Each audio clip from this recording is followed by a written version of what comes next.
il y a beaucoup d'organismes qui aident justement à ce que les gens puissent s'exprimer à travers de différents médiums de peinture. Ici, dans Oui. Mercier? Oui. Comme, par exemple? Bien, on Oui. a l'Étincelle de l'amitié, qui est un organisme qui offre des ateliers à des gens qui sont pris avec des problèmes de santé mentale. Et ces gens-là sont encadrés par des professionnels. Et il en résulte une œuvre qui est exposée à la Galerie d'art Honoré-Beaugrand, juste à côté du métro Honoré-Beaugrand, sur la rue Sherbrooke. Et puis, alors, les gens peuvent acheter les œuvres et il y a 50 des recettes qui reviennent aux artistes. Donc, une belle façon de se revaloriser. Ouais. Puis bon, c'est très bon pour C'est une belle pour eux. reconnaissance. Exactement, en effet, exactement. en effet. Oui. Mais, et on ne peut pas passer sous silence la fameuse station vue, n'est-ce pas, Richard? Ah, ben oui, bien ça, on parle En d'art. même, Alors, on va parler du 7e art. Et c'est, voilà, le cinéma. C'est la station vue. C'est un petit cinéma, environ peut-être 40 places. Puis ce qui est intéressant, c'est qu'on présente du cinéma de répertoire, du cinéma québécois, international. Et souvent sur place, bien pas souvent, la plupart du temps, ou tout le temps, sont là. Alors, soit les comédiens, un réalisateur vont venir, il va y avoir un échange entre les spectateurs et la personne qui va être là pour représenter le film en même temps. Ah, mais justement, en parlant d'accessibilité, C'est beau, hein? on peut observer la magnifique murale Ben qui oui. se trouve derrière nous. Et c'est le centre, en fait, c'est la Maison de la culture Oui. derrière. Et j'ai rencontré une dame pour mon reportage, Mme Julie Gauthier, agente culturelle à la Maison de la culture Merciès, une femme super passionnée, super intéressante, et puis qui habite le quartier depuis qu'elle est tout petite. Alors, sa famille, tout, ont quasiment grandi dans la Maison de la culture. Alors, une femme super intéressante qui va nous parler de beaux projets. Le patio culturel, on a eu le grand honneur de l'inaugurer l'été dernier, donc qui était la première année qu'on avait notre programmation culturelle à l'extérieur, donc dans l'ancien stationnement de la Maison de culture Mercier, qu'on a transformé en un lieu de rassemblement culturel. Et donc, c'est sûr qu'à la toute base aussi, c'était le projet du service de la Ville de Montréal en art public pour la création en art mural, pour la création de cette murale-là. On a la chance, nous, que la création de la murale a été faite avec des artistes professionnels qui habitent l'arrondissement, donc avec A-Shop.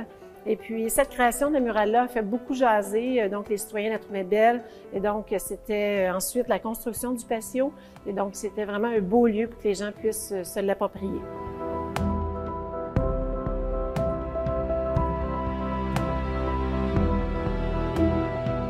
Nous, ici, on est à même la salle d'exposition de la Maison de la culture Mercier, qui a sa reconnaissance d'institution muséale du gouvernement du Québec.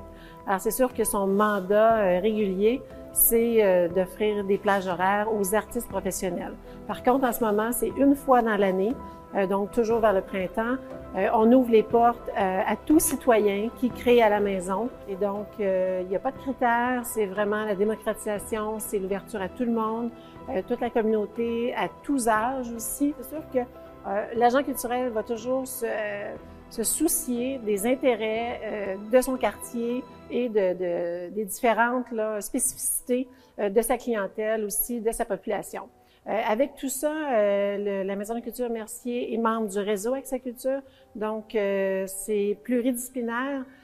Donc, je fais des choix autant en art visuel qu'en art de la scène, donc de façon pluridisciplinaire. Donc, en art de la scène, on va avoir chansons, opéra, musique classique, musique du monde, cirque, donc tout horizon artistique. Et en art visuel, c'est pareil, on va varier toujours de la photo, de la sculpture, donc de la peinture, des installations parfois sonores, du numérique, de la technologie. Donc, on essaye dans une même année d'y aller large et de faire découvrir le plus de disciplines artistiques possibles aux gens.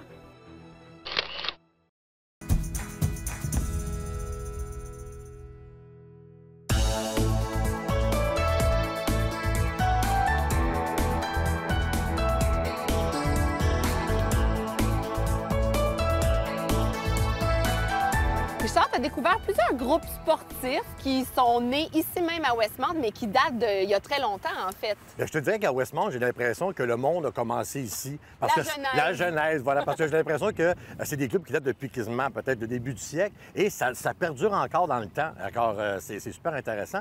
Et à l'encontre de ça, on a quand même des bâtiments et des centres qui sont aussi très à date au niveau de l'environnement. Et alors, ça contraste les deux, mais on voit quand même que c'est une ville quand même qui est complète là, Est-ce qu'on sent l'influence britannique ou british en arrière du choix de Énormément, clubs sportifs? énormément, parce que le rugby aussi, ça fait partie du il y a aussi le boulingrin aussi, qui est un sport aussi qui est nouveau british aussi. Qu'est-ce que c'est le boulingrin, en fait? Bien, le boulingrin, c'est un peu ce que la pétanque est à la France, on veut. Sauf que les boules sont peut-être un peu plus grosses, plus aplaties. Ça va jouer sur gazon au lieu de se jouer sur le sable comme la pétanque, si on veut. C'est un sport qui est très rassembleur. Et le club de boulingrin de Westmount est là depuis 1901. Alors, ça touche les jeunes, ça touche les plus vieux. C'est très rassembleur. Il y a des fêtes organisées avec ça. Alors, c'est vraiment là, comme un gros party, là, comme de famille quand on regarde ça. C'est beau parce que c'est comme un club qui se perpétue de génération en génération aussi. Exactement. Est-ce qu'il y en aurait... Oui, vas-y, y en a-tu d'autres? Bien, effectivement, il y a le club de rugby de Westmount qui, lui, depuis 1876 qui existe. Et j'ai rencontré M. Charles Fabi-Allaire, qui est un résident de Westmount et en plus qui joue dans le club. Alors, il nous a presque donné le goût quasiment de s'inscrire dans le club et à jouer au rugby. Fait qu'on regarde ça. Moi, j'ai déménagé à Westmount, ça fait 7 ans, quand j'avais 14 ans. Je suis déménagé ici, j'étais au secondaire pas loin, dans une école locale. Et c'est là que j'ai appris à jouer au rugby. Et quand j'ai eu 18 ans, j'étais en senior, il y avait beaucoup d'opportunités pour jouer scolaire de façon récréative parce que moi, j'avais encore pas beaucoup d'expérience. Donc, c'est là que j'ai cherché, j'ai trouvé le club de rugby de Westmount. La proximité, ça aide beaucoup. C'est le club le plus près du centre-ville de Montréal. Moi, restant à Westmount, près du centre-ville, c'est vraiment un choix efficace. Mais outre ça, j'aimais l'histoire. Dès qu'on cherche le club, on voit que c'est le plus vieux club de rugby en Amérique du Nord. Donc, c'est quand même très impressionnant. Alors, le rugby, c'est mon... Histoire un peu cocasse, c'est mon prof d'histoire au secondaire, M. Ted Shaw, s'il regarde, qui était le coach de mon école secondaire. Et il m'a vu la carrure et il a dit « Ouais, toi, tu vas jouer. » Puis je me suis allé à une pratique, puis depuis, the rest is history, comme ils disent. Donc, niveau nombre d'entraînement, c'est 2 par semaine avec le club. Donc, c'est sûr qu'on encourage le conditionnement physique à l'extérieur des entraînements, mais vraiment tactique, jeu, entraînement technique. C'est 2 fois par semaine, mardi, jeudi, nous autres, encore une fois, au Murray Hill Park. Le club, je le décrirais en un mot, une famille, une communauté. C'est vraiment, on se joint au club pour le sport, mais on y reste pour le sens de communauté, non seulement avec les joueurs, mais aussi avec les gens qui passent, qui viennent nous regarder. On pratique et on joue au parc King George, aussi connu sous le nom de Murray Hill. On fait partie de notre communauté d'amateurs de rugby, mais aussi on s'intègre vraiment dans la communauté en général.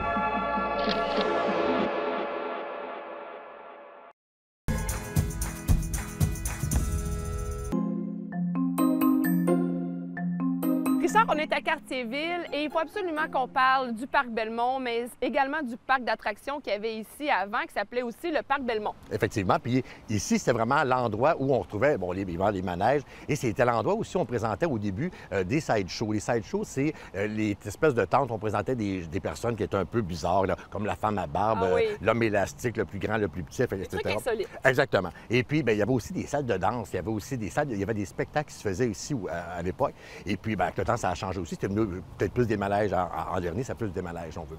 Et puis, à partir de là, pour venir ici, c'était l'avantage, c'est que c'est le tramway qui c'est le tramway, c'est ça. C'est pour ça que c'était ici à Cartierville, près de l'eau. Alors, il y avait le tramway qui se rendait directement ici. Fait que les gens de la ville avaient l'impression qu'ils venaient un peu à la campagne et ça les dépaysait un peu. Dans un site de villégiature. Et voilà, vous l'avez bien dit, c'est ça. Et puis, et si on veut avoir plus d'informations sur les anecdotes qui se passaient ici au Parc Belmont, il y a Steve Proulx, qui est un journaliste écrivain et qui a écrit un livre, Les saisons du Parc Belmont, qui a paru en 2005 aux éditions Libre Expression, qui raconte un peu les anecdotes du Parc Belmont et puis avec des gens qui ont travaillé ici, entre autres. Mais si je comprends bien, à une époque, il y avait le parc Belmont et il y avait la Ronde également. Est-ce qu'ils se sont pas créés un peu de compétition? Bien, c'est sûr que la Ronde n'a pas aidé à la fermeture parce que ça a ouvert en 1923 et ça a fermé en 1983. Et il y a eu au-dessus de 60 millions d'entrées qui se sont faites au parc Belmont. C'est sûr que la Ronde n'a pas aidé quand c'est arrivé, mais je pense qu'il y avait aussi...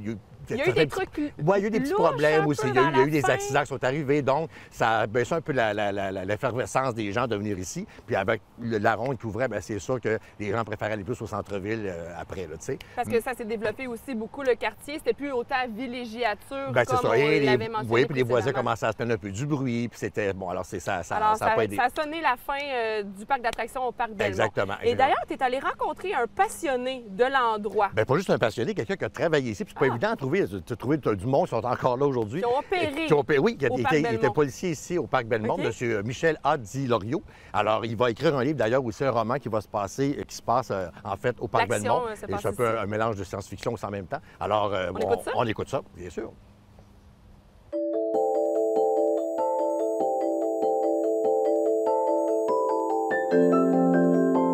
Pour moi, le parc Belmont, je connais ça depuis mon enfance. Je venais ici en tant qu'enfant. Mes parents m'emmenaient ici. En tant qu'adolescent, j'ai connu mes premiers amours au parc Belmont, comme la plupart des gens qui sont venus à l'époque. Quand j'ai entendu dire que le parc Belmont avait fermé ses portes, ça m'a franchement brisé le cœur. Ça m'a fait de la peine. C'est une partie de mon enfance, de ma jeune vie d'adulte qui s'est envolée. Et je pense que c'est dommage pour Montréal.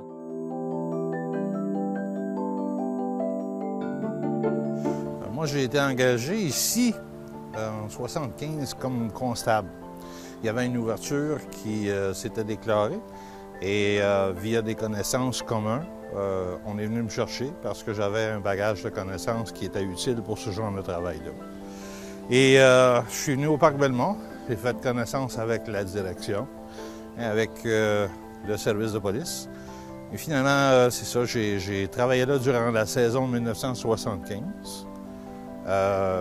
Par la suite, ça a tombé à zéro, dans le sens que j'ai pas eu de nouvelles avant peut-être 5 ans plus tard. Le chef de police m'a rappelé, il m'a demandé si j'étais intéressé à participer à une opération conjointe avec mon ancienne équipe. C'était dans le temps du référendum, je crois. Alors, j'ai acquiescé, j'ai participé à cette activité-là. Puis après ça, tout a tombé mort encore, allé jusqu'en 2016 à peu près. J'ai commencé à travailler sur un projet que j'ai développé depuis ce temps-là et qui va aboutir cette année. Je publie un livre sur le parc Belmont. L'anecdote la plus intéressante, elle ne viendrait pas de moi, elle viendrait d'un des anciens présidents, c'est-à-dire le dernier président du parc Belmont, qui, lorsque je l'ai interviewé en 2017, m'a confié qu'il avait tombé malade, il avait été soigné à l'hôpital de Cartierville, ici, Sacré-Cœur, c'est ça. Et lorsqu'il a été accueilli à la salle d'urgence, le médecin qui l'a accueilli par nom, et lui a dit « Merci, M. Pappas, sincèrement. » M. Pappas s'est reviré de bord, il a regardé le jeune homme, il a dit « Pourquoi que vous me remerciez? » Il dit « Parce que quand moi j'étais adolescent, vous m'avez engagé, vous m'avez donné ma chance. Puis aujourd'hui, je redonne au public, je redonne à ma manière, j'essaie de sauver des vies. »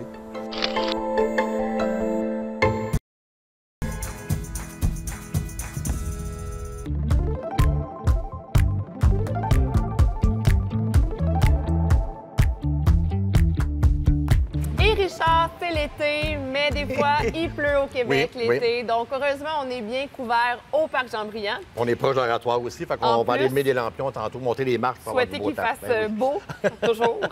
Et Richard, tu t'es intéressé à deux groupes importants du quartier Côte-des-Neiges, c'est-à-dire les communautés culturelles et les étudiants en matière de logement dans Côte-des-Neiges. Oui, puis c'est important parce que si on se met dans la peau d'une personne qui arrive ici, qui a l'accent avec le français, l'anglais, les langues de base, et que là, en plus, tu dois te loger et tu t'en vas dans des logements qui sont insalubres et tu connais pas tes droits. Et des fois, il y a eu de l'exagération qui s'est faite dans ce domaine-là. Fait qu'à un moment donné, c'est important qu'il y ait un organisme qui s'occupe de ça aussi, de donner de l'information. Et c'est l'organisme œil, c'est-à-dire organisme d'éducation et d'information au logement. Alors, ces gens-là vont aider justement les personnes qui arrivent ici avec souvent des revenus très, très bas aussi. Alors, ils vont les aider à connaître leurs droits. Donc, préparer des lettres pour la régie, exemple, ou savoir qu'est-ce qu'ils peuvent faire pour améliorer l'appartement puis avoir des recours aussi. Les mettre au parfum des différentes normes qui existent. C'est déjà une bonne partie aussi pour l'intégration aussi des gens qui arrivent ici, là, connaître les lois, au moins de base pour l'habitation, le logement. Et tu t'es intéressé à un autre organisme également dans Côte-des-Neiges qui s'occupe, dans le fond, de trouver du logement. Oui, c'est pour les les habitations communautaires de Côte-des-Neiges. Alors, eux, c'est de la gestion d'appartements. Alors, ce sont au-dessus de 500 appartements, une quarantaine de chambres qui vont offrir à des gens qui ont souvent des besoins spécifiques. Des grosses familles, des personnes qui ont des handicaps, des choses comme ça. Alors, eux vont, c'est vraiment ces appartements qui sont salubres, évidemment. Alors, eux vont les aider à pouvoir se trouver un appartement qui est quand même à prix modique. Parce qu'on s'entend que les salaires, souvent, ne sont pas nécessairement les plus faramineux. Fait qu'on va aller dans ce angle-là aussi pour les loger d'une façon convenable, à prix raisonnable aussi. Donc, une autre façon d'avoir accès à du logement, mais cette fois-ci pour les étudiants du quartier Côte-des-Neiges, tu t'es intéressé aux résidences de l'Université de Montréal. Oui, mais probablement, il y a beaucoup d'étudiants, évidemment, on s'entend, c'est le secteur. Beaucoup d'entre eux vont prendre souvent des appartements, vont louer des appartements dans le quartier, mais il y a les résidences de l'Université de Montréal qui est intéressant aussi. Moi, j'avais un peu un préjugé là-dessus en me disant, mon Dieu, me semble que ça va des petites chambres. Moi, me semble, on dirait que c'est comme si tu étudies dans une cellule, cloîtrée, c'est ça, pour réussir tes examens. Et finalement, j'ai un autre son de cloche, et c'est avec le reportage qu'on va vous présenter avec M. Anthony Sarrazin-Parent, qui est un résident de la résidence, évidemment, qui étudie à l'Université de Montréal, qui nous fait un peu, qui enlève un peu les préjugés de ce que j'avais. Alors, on le suit. J'ai quasiment le goût d'aller retourner à l'école. Juste pour ça. Fait qu'on va le regarder.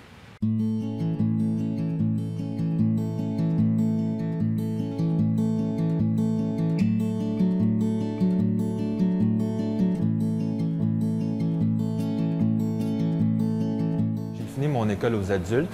J'ai passé directement à l'Université de Montréal sans passer par le cégep. Je savais que ça allait être compliqué, un petit peu dur, donc j'ai voulu vraiment me baigner dans la vie étudiante, justement en rencontrant des étudiants, en échangeant quelques techniques de travail ici et là, me faire vraiment un réseau.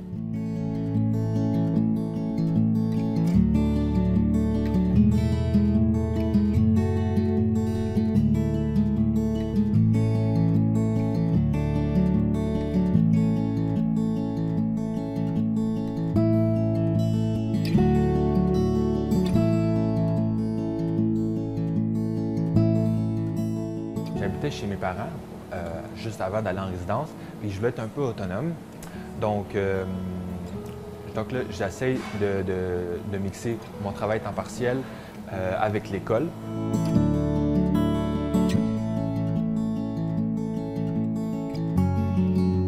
C'est une bonne façon aussi de justement apprendre à gérer le temps, gérer ça, gérer aussi un budget, son appartement.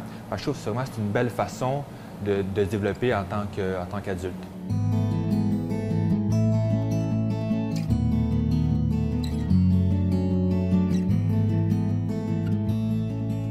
Premièrement, j'ai vraiment été surpris par la grandeur et l'ampleur de l'Université de Montréal, dans le sens que c'est vraiment grand.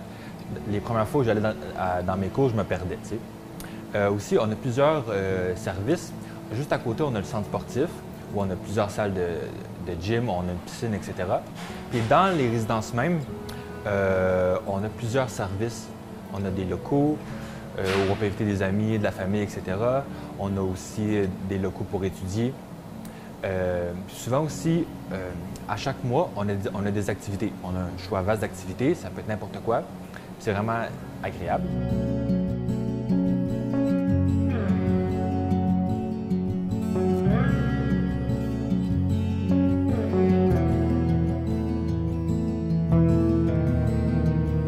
Je ne connaissais pas vraiment ce quartier-là, mais je savais qu'il y avait beaucoup de gens de différentes cultures.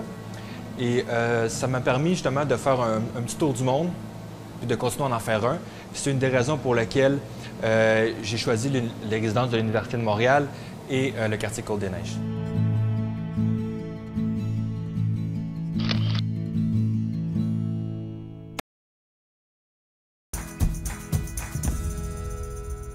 Alors Richard, tu nous proposes 3 activités pour profiter de la faune et de la flore de Sainte-Anne-de-Bellevue. Oui, puis pas juste ça, je te dirais aussi juste décrocher, savourer la nature, hein, simplement. Et on va commencer avec l'eau et je te parle du paddle-mac, qui est une école qui enseigne le pagaie sur planche et évidemment sur le kayak aussi. Alors, puis savais-tu qu'on peut faire aussi du yoga sur le planche? Ça fait développer la flexibilité Ça et nous permet les aussi, abdos. oui, puis ça nous permet aussi de décompresser en même temps puis aller dans un autre niveau, là, tu sais. Et puis, ça se fait par petits groupes. groupe. Donc, c'est intéressant parce qu'on prend du temps à chaque personne, puis c'est plus intime, puis ça nous permet encore plus de décrocher, si tu veux, dans cette condition-là. J'aime ça. Et le deuxième endroit que tu nous proposes, c'est l'Arboretum Morgane. Alors là, on part de l'eau, puis on s'en va sur la terre. L'arboretum, comme le nom le dit, bien évidemment, c'est des arbres. Et il y a une magnifique quantité d'arbres de toutes les sortes sur les lieux. Et il y a aussi, évidemment, des mammifères, 170 sortes de mammifères. Il y a des oiseaux, il y a des poissons. Évidemment, c'est des animaux d'ici, évidemment,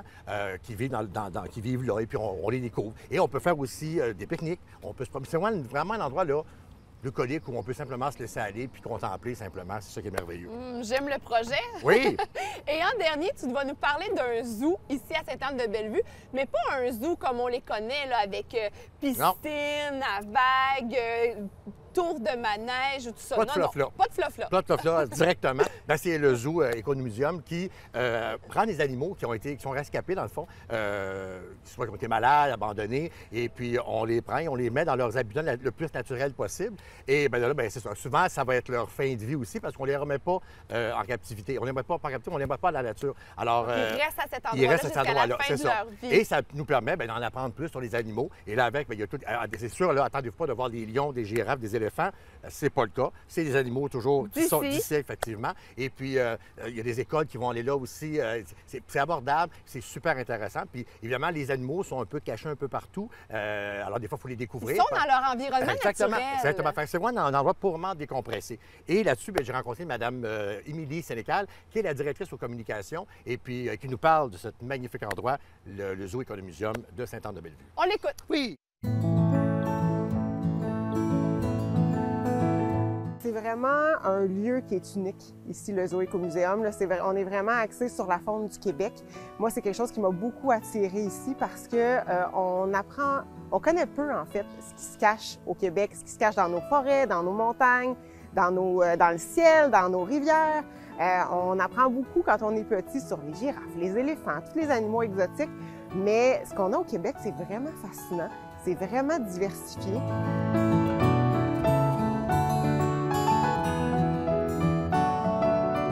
La mission du zoo, c'est vraiment une mission qui est éco-responsable, qui est très éthique.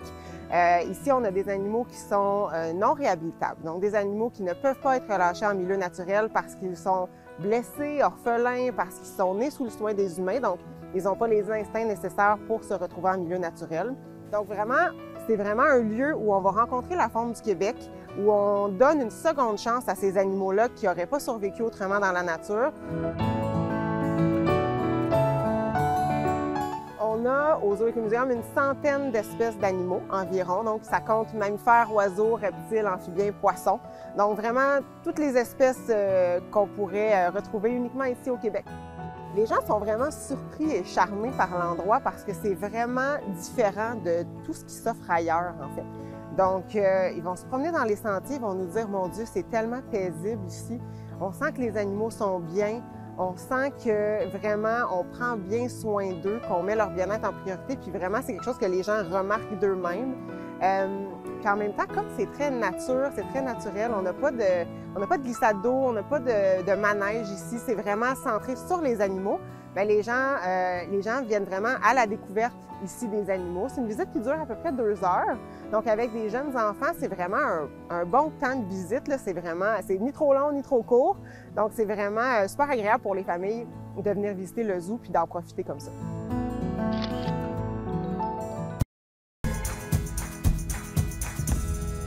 Richard, Pointe-Claire, comme d'autres villes et quartiers de l'île de Montréal, a à cœur le développement durable et les différentes initiatives environnementales. Oui, puis je te dirais qu'ils se classent, en 2012, se sont classés les 2e à travers les 16 villes de Montréal. Donc, ce que ça veut dire, c'est que ça dépasse les normes gouvernementales au niveau du recyclage et des matières résiduelles. Et en plus, Pointe-Claire a trouvé une belle façon d'initier et d'engager sa jeunesse. Oui, parce que, évidemment, faut viser la jeunesse si on veut que ça se perpétue dans le temps. Et puis, ils ont trouvé un bon moyen. Alors, ils ont organisé une brigade de la gestion des produits résiduels, c'est bien ça. Et les jeunes se promènent à travers les rues et vont aider les citoyennes à la gestion de leur bac, par exemple. c'est sûr que présentement, avec la pandémie, bien, c'est sûr que là, ça va se faire pareil, mais par consultation téléphonique. Aussi, c'est intéressant de noter que Pointe-Claire innove beaucoup dans ses façons d'entrer en contact avec sa communauté. Oui, bien, évidemment, on est à l'ère de l'Internet, alors on est en plein dedans aussi. Alors, Pointe-Claire utilise aussi un excellent site Internet pour pouvoir là, rejoindre tout le monde. Et puis, dans ce site-là, on va retrouver des chroniques, par exemple. On va retrouver aussi qu'est-ce qu'on fait avec nos matières. Parce que, tu sais, on recycle nos matières, mais qu'est-ce qu'on fait avec? Des fois, on ne sait pas où que ça va. Et là, ils vont nous donner vraiment des bonnes réponses.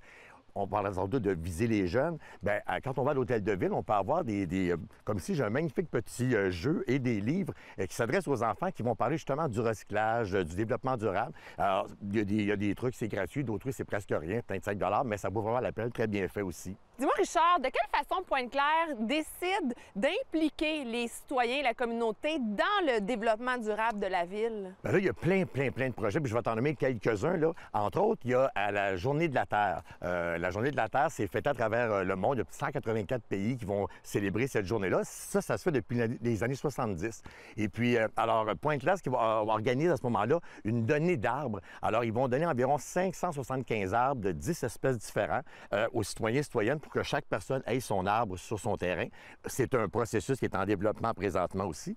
On va retrouver aussi le défi zéro déchet, aussi, où on a pris 9 familles. Et puis, alors, ils vont nous donner des trucs pour éliminer le plus possible des déchets. Alors, c'est super intéressant. Puis, on peut suivre un peu leur cheminement toujours sur le site Internet aussi. On va retrouver également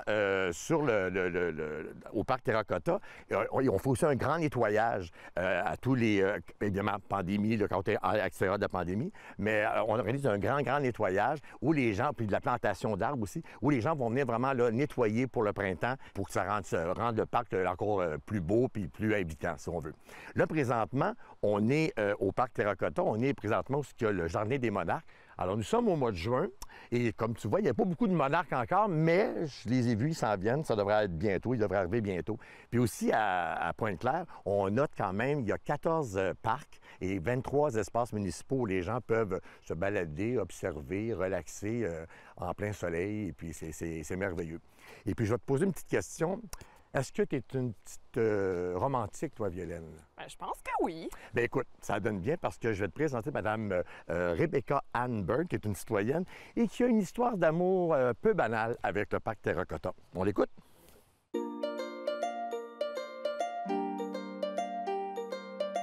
Moi, je viens d'Ottawa originalement, puis je suis venue à Montréal pour aller à l'école. Et là, à l'université, j'ai tombé en amour et mon mari, il vivait à Pointe-Claire. Donc, comme des amoureux, on faisait des marches main en main et il m'a apporté au parc Terracotta. Et là, on trouve ça super romantique, tranquille. Et là, l'histoire de l'amour a commencé avec le parc Terracotta. Moi, je viens au parc, ça fait presque 20 ans maintenant. Et maintenant, la ville de Pointe-Claire ajoute des pancartes, beaucoup avec les oiseaux, les insectes. Il y en a quelques-uns qui sont interactifs, avec des morceaux qui bougent. Donc, ça aide beaucoup à engager les enfants. La parc au complet, je pense que c'est 40 hectares de terrain, puis il a 4,4 km de sentiers à travers. Je pense qu'il y a 5 sentiers avec des noms intéressants. C'est pas nécessaire que tu es engagé dans une activité. Tu peux arriver n'importe quand durant la journée avec ta famille, mais il y en a des groupes qui courent, il y en a des groupes qui marchent ensemble, qui font de l'exercice. Il y a des pistes cyclables tout partout, donc ça aide, et des espaces où tu peux laisser ton vélo. Il y a un train, un gare, 5 minutes d'ici en marchant. Donc, c'est vraiment accessible. Aussi, avec des adultes et les enfants curieux, on trouve 2 parcs éducatifs. Il y a un parc, ça fait une couple d'années, il y a un parc éducatif pour les papillons. Donc, c'est une super belle place avec des bancs puis des plantes spécifiquement là pour attirer des monarques. Il y a aussi, c'est nouveau, à Pointe-Claire, on a des abeilles sur le toit de la bibliothèque. Mais les abeilles sur la bibliothèque, il faut avoir quelque part d'autre à aller. Donc, on a créé un parc éducatif pour les abeilles aussi, avec des pancartes puis des fleurs qui attirent spécifiquement nos belles abeilles. On pourrait dire que le parc Terracotta, c'est le cœur de la ville de Pointe-Claire. Mais le cœur, c'est quelque chose qui bouge tout le temps, il y a plein d'activités. Moi, je trouve que le parc Terracotta, c'est plutôt l'esprit de la ville de Pointe-Claire. C'est une place de tranquillité, de silence. C'est vraiment un espace spécial. Puis je vous encourage, durant la pandémie ou non, tout le temps.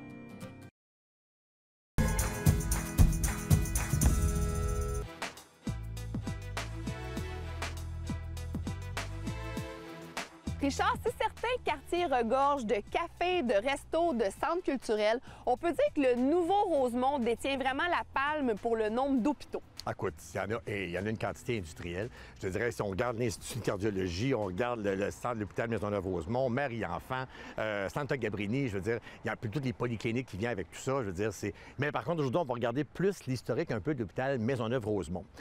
Maisonneuve-Rosemont, ça a commencé dans les années 40. C'est une subvention qui a été donnée par le gouvernement fédéral aux Sœurs Grises pour justement construire un hôpital qui desservirait l'Est de Montréal.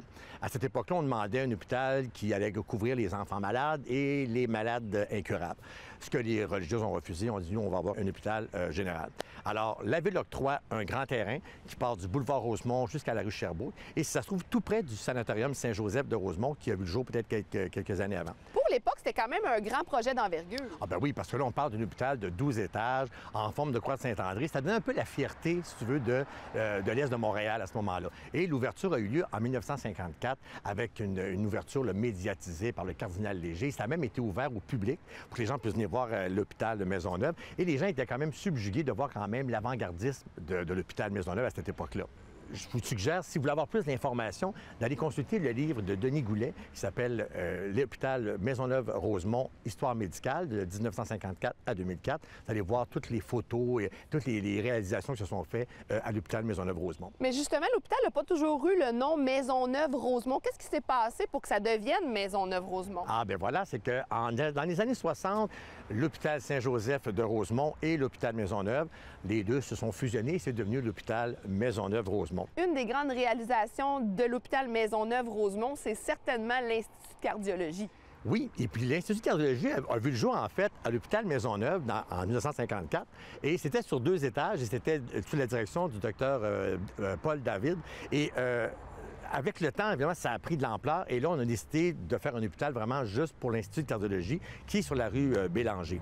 Et là, avec, c'est vraiment, là, maintenant, un centre de recherche reconnu internationalement et très axé sur la technologie, toujours pour venir aux besoins des patients aussi. Et c'est maintenant un hôpital qu'on dit numérique connecté. Ça veut dire que les patients ont accès à toute leur information par des tablettes, par des écrans. Et comme ça, on reste toujours à l'affût de qu'est-ce qui se passe avec notre cas, finalement. Et c'est très important pour le patient aussi parce qu'il fait partie de sa réhabilitation, de sa guérison, finalement. Tout à fait. Un beau projet de l'Institut de cardiologie, c'est entre autres le Centre EPIC. Oui, le Centre EPIC qui est juste ici d'ailleurs, juste en face de nous. Le Centre EPIC, en fait, c'est un gymnase, c'est une piscine, c'est un centre de conditionnement ouvert au public. Et je vous invite à écouter M. Maxime Proulx qui va un peu nous démystifier ce centre-là et peut-être donner le goût d'y aller. D'y aller, bien probablement, c'est sûr. On l'écoute. Le Centre EPIC est né tout simplement d'un projet de recherche, de là son nom d'ailleurs. Le Centre EPIC, c'est Études pilotes de l'Institut de cardiologie. Donc, les gens qui ont participé au projet de recherche, qui consistait dans le fond à voir les impacts qu'avait l'activité physique sur le corps, ont tellement apprécié qu'ils se sont regroupés, ils ont formé une fondation, la Fondation EPIC, pour par la suite mettre en place le centre, en fait la première version dont on connaît aujourd'hui. Donc, au Centre EPIC, il y a 3 grands axes. Tout d'abord, ce qu'il faut comprendre, c'est que ça relève de la direction de la prévention de l'Institut de cardiologie de Montréal. Donc, le moteur, le gros des activités, c'est vraiment un service qui est offert à toute la population. C'est-à-dire, un peu comme le modèle d'un centre de conditionnement, il y a des plateaux sportifs. La différence ici, c'est qu'on va viser vraiment une approche globale, c'est-à-dire qu'on va couvrir plusieurs secteurs. On va accompagner le membre pour acquérir les saines habitudes de vie. Donc, en plus du volet de l'entraînement physique, on a différents services complémentaires, par exemple au niveau de la nutrition, au niveau de la kinésithérapie, la massothérapie, la podologie. Donc, à ce moment-là, on va être capable de vraiment couvrir beaucoup plus large. Au Centre Epic, pour pouvoir faire les activités physiques, on doit obligatoirement être membre. Et chaque membre va avoir une évaluation.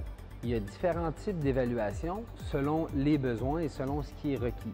Si, par exemple, on a certains facteurs de risque, ça va être une évaluation qui va être supervisée par un médecin où on va aller faire un test à l'effort sur maximal. Fait qu'à ce moment-là, avec les données qui vont être générées, on va pouvoir diagnostiquer l'état d'une façon assez précise et à ce moment-là, ça devient un point de départ. C'est souvent un élément qui est stimulant pour voir à quel point on progresse dans notre entraînement. Puis après, bien, il y a différents types d'évaluations selon ce qui est requis ou non. Au Centre Epic, on a une grande diversité au niveau des activités. Quand on prend un abonnement au Centre Epic, on a accès, bien sûr, à une salle de musculation. On a accès à plus de 130 cours de groupe par semaine.